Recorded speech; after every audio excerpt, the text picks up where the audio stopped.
Back with a quick fix from Lenny Palmisano. He asks, with a short chip, how can you make sure it will run when you want it to or spin and stop when you want it to?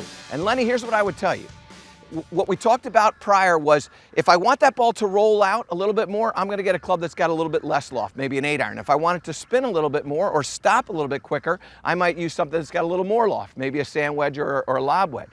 Now, let's assume that you wanted to figure it out with one club. Well, it all has to do with the release. So as I come through the shot, if I want the ball to roll out more, I'm going to let this toe cross over the heel. My trail hand is going to kind of turn down. And if I want it to spin a little bit more, I'm going to make sure that the face stays open and keep my trail hand sort of underneath. So this would be the rollout one.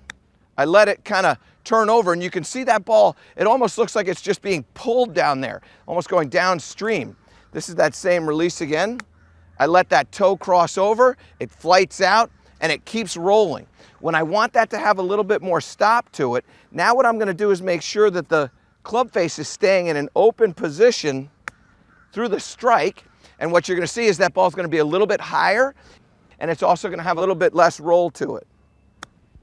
So I pull across it, and you can see that ball lands a lot softer and doesn't roll quite as far. So if you want to control that, I would tell you, make sure that you do it without thinking. Get a different club that's going to have a little bit more roll out to it, say an 8-iron, and if you want some spin, get a sand wedge. Mess around with your release if you want to be a little bit more complicated, all right?